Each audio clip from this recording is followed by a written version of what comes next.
सभी विद्यार्थियों को सुप्रभात। कक्षा 8 में अपन जो 7वां अध्याय पढ़ रहे थे उसको अभी आगे बढ़ाते हैं। अपन अध्याय था पौधे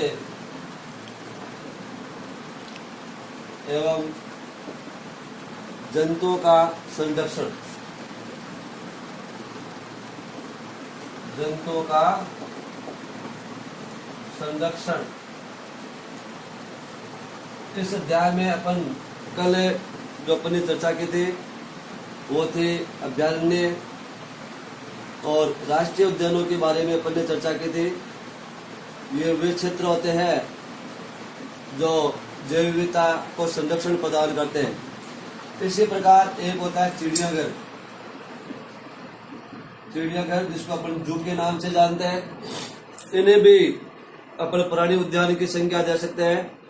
और ये ऐसे स्थान होते हैं जहाँ पे पक्षियों जंतुओं को आम नागरिकों के लिए वन्य जीवों के बारे में जानकारियां प्रदान करने के उद्देश्य से इनको खोला जाता है या उनके को जानकारी देने के उद्देश्य से इनको अपन बनाते हैं। और ये भी पर्यावरण संरक्षण के लिए एक जागरूक करने का कार्य करने में सक्षम है। इसी प्रकार एक होते हैं वनस्पति उद्यान। वनस्पति उद्यान जिसको अपन बोटेनिकल पार्क के नाम से जानते हैं। बोटेनिकल पार्क जो होते हैं ये वनस्पति उद्यान कहलाते हैं और इनमें बीज बैंक यानी नई जातियों के लिए आवश्यक जो पेड़ पौधे होते हैं उनके बीजों का निर्माण यहाँ पे होता है और अच्छे किस्म के बीज यहाँ पे तैयार होते हैं। साथ साथ में वनस्पतियों को संरक्षण प्रदान करने का कार्य भी इनके माध्यम से किया जाता है या इनका उद्देश्य जो होता है वो वनस्पतियों को संरक्षण प्रदान करना होता है। विश्व के अंदर लगभग 1600 के आसपास जो है वनस्पति उद्यान है जो वनस्पति के लिए एक प्रकार से संरक्षण प्रदान करने का काम करे। इसी प्रकार जैव विविधता के संरक्षण के उद्देश्य से जैव मंडल जो आरक्षित क्षेत्र होते हैं वो भी एक प्रकार से कार्य कर रहे हैं। और जैव मंडल आरक्षित क्षेत्र जो बनाए गए हैं वो किसी क्षेत्र का जैव मंडल जो भी वहाँ का आसपास का इलाका है उसकी उपस्थिति का जो क्षेत्र है उसकी श्रेणी में वो आता है। और जैव विविधता और उसकी संस्कृति को बनाए रखने में इसका भी बड़ा योगदान होता है। तो जैव मंडल जो आरक्षित क्षेत्र होते हैं वो भी एक प्रकार से सामान्यतः जो पेड़ पौधे हैं जंतु है उनको संरक्षण प्रदान करने में क्या करते हैं, मदद करने का कार्य करते हैं। इसी प्रकार जैव मंडल आरक्षित क्षेत्र के अंतर्गत हम अन्य संरक्षित क्षेत्र भी उसमें हो सकते हैं। यानी जैसे जैव मंडल जो आरक्षित क्षेत्र है, जैव मंडल आरक्षित जो क्षेत्र है, जैव मंडल आरक्षित क्षेत्र जो है उसमें अन्य स्थान भी हो सकते हैं। यानी आरक्षित क्षेत्र अकेला नहीं है, उसमें अभयारण्य भी आ सकता है। उसके अंदर जो पारिस्थितिकी तंत्र पूरा का पूरा बना हुआ उसमें उद्यान भी आपको देखने को मिल सकते हैं। जैसे अपन पाठ्य पुस्तक में देखते पचमंडी, जो आप पचमंडी आरक्षित क्षेत्र है उस आरक्षित क्षेत्र में आप सतपुड़ा जो राष्ट्रीय उद्यान है वो भी इसी में समाहित है। साथ में बोरी और आप पचमंडी नामक जो वन्य जंतु अभ्यारण्य है वो भी इस क्षेत्र की श्रेणी में आता है। इसका मतलब जैव मंडल आरक्षित क्षेत्र छोटा भाग नहीं होता, बहुत बड़ा भाग होता है। इसमें कोई अभ्यारण्य समाया हो सकता है, इसमें कोई राष्ट्रीय उद्यान भी समाया हुआ हो सकता है। तो कुल मिला के एक बहुत बड़े भूभाग में ये क्षेत्र फैला हुआ होता है जो एक प्रकार से जैव विविधता को संरक्षण प्रदान करने का कार्य करता है। अब जैसे जैव विविधता जो होती है, जैव विविधता इसका क्षरण किस कारण से हो रहा है, यानी जैव विविधता नष्ट किस कारण से हो रही है या जैव विविधता का क्षरण किस कारण से हो रहा है। तो इसका पहला मूल कारण है वनों उन्मूलन, अर्थात वनों का जो विनाश हो रहा है उसके लिए जितने भी उत्तरदायी कारक है वो सब जैव विविधता या जैव विविधता को नुकसान पहुंचाने का काम करेंगे। अर्थात वनों उन्मूलन में मानव द्वारा या प्राकृतिक कारणों से किसी कारण से यदि वनों का विनाश होता है तो वनों में निवास करने वाले जो जीव जंतु है उन पर उसका प्रभाव पड़ेगा और जैव विविधता क्या होगी, वहां पे नष्ट होगी। इसका मतलब बड़ा भूभाग जो है जैव विविधता का जहाँ पे वनों उन्मूलन के कारण से यह है जो विनाश की ओर अग्रसर हो जाता है या जैव विविधता क्या होती है, इससे नष्ट हो जाती है। इसी प्रकार दूसरी स्थिति जो आती है वो होती है जानवरों और पक्षियों का शिकार। यानी वनों के अंदर जानवरों व पक्षियों का शिकार। कई लोग अपने आखेट के लिए या भोजन के लिए इनको क्या करते हैं, मारने का काम करते हैं। अर्थात जानवरों को मांस के लिए, उनके दांतों के लिए या अन्य उनसे आवश्यक जो सामग्री है वो जो हमें प्राप्त होती है उसके लिए लोग क्या करते हैं, इनको मारते हैं।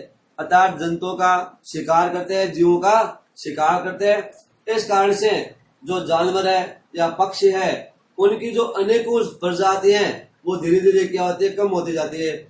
और एक समय ऐसा आता है जब उनकी जातियां लगभग क्या होती है, समाप्त हो जाती है। तो इस प्रकार से जैव विविधता का जो क्षरण है उसके लिए उत्तरदायी जो मेन कारण है वो वनों उन्मूलन है। और दूसरा मेन कारण कौन सा है, जानवरों व वनस्पतियों का जो शिकार किया जाता है। इन दो मुख्य कारणों के कारण से जैव विविधता को नुकसान पहुंचता है या जैव विविधता का क्षरण होता है या जैव विविधता क्या होती है, नष्ट होती है। इसी प्रकार को सामान्य शब्दावली आती है, जैसे आपके वनस्पति जात और दूसरा प्राणी जात। वनस्पति जात और प्राणी जात है क्या, तो कुछ जंतु और पौधे एक क्षेत्र में या एक क्षेत्र विशेष में पाए जाते हैं। यानी जैसे सब जगह पे हर प्रकार के जंतु नहीं मिलते, सब जगह पे हर प्रकार के पेड़ पौधे नहीं मिलते।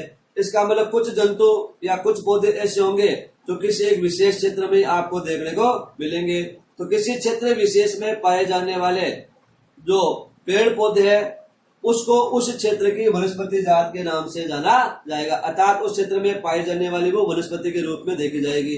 इसी प्रकार उस क्षेत्र में जो जीव जंतु पाए जाएंगे, अर्थात जो जंतु पाए जाएंगे उनको अपन किसकी श्रेणी में लेंगे, प्राणी जात की श्रेणी में लेंगे। जैसे साल है, सागौन है, आम है, जामुन है ना।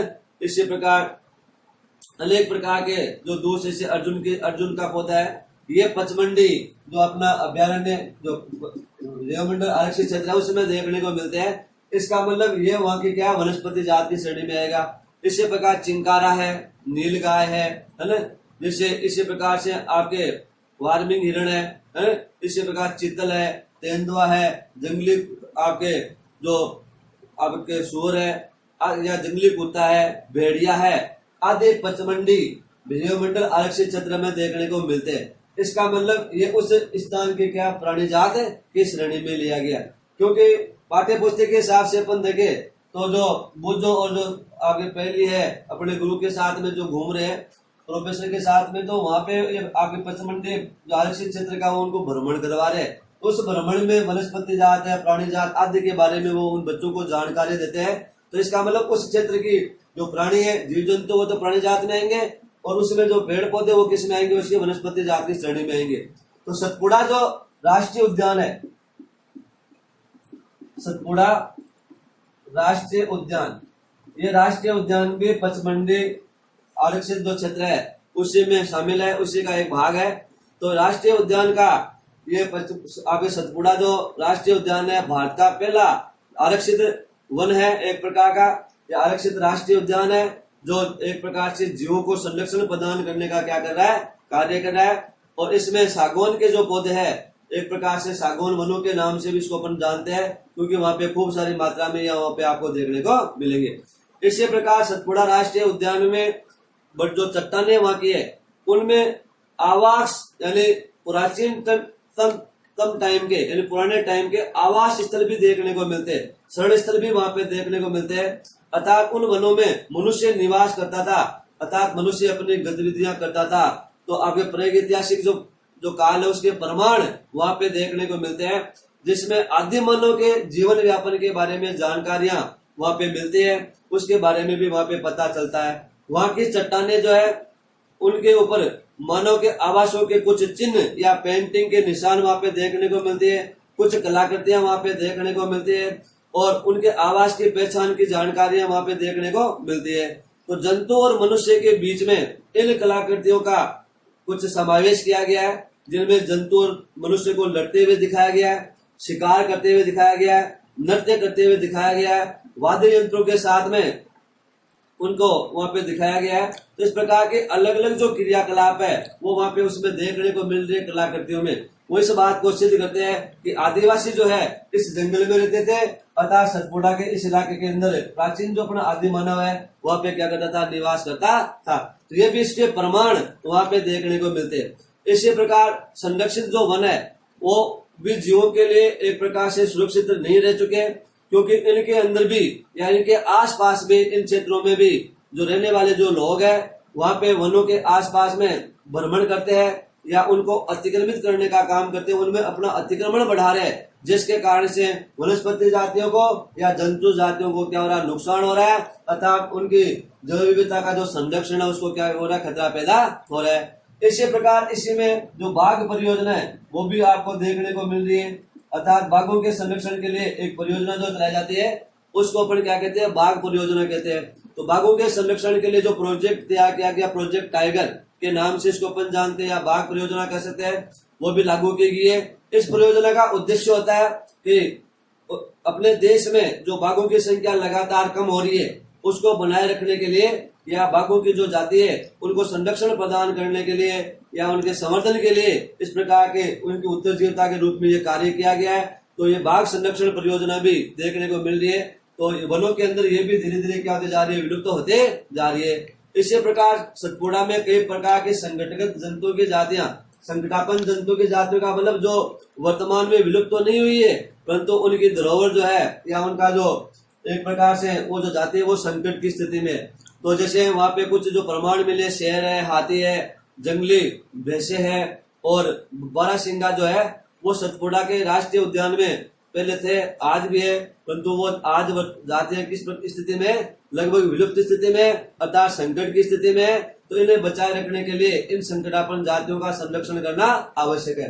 तो इसका मतलब जो अपना पारितंत्र है, तो पारितंत्र जो पारिस्थितिकी तंत्र है, तो पारितंत्र क्या होता है, किसी क्षेत्र के सभी पौधे और प्राणी, सूक्ष्म जीव, वो यानी सभी प्रकार के जीव हो गए, तथा अजैव कारक, अजैव घटक कौन कौन से, जैसे जलवायु है, मिट्टी यानी भूमि है, नदी है, डेल्टा क्षेत्र है, यह आपस में मिलके जो तंत्र का निर्माण करते हैं उसको अपन बोलते हैं पारितंत्र।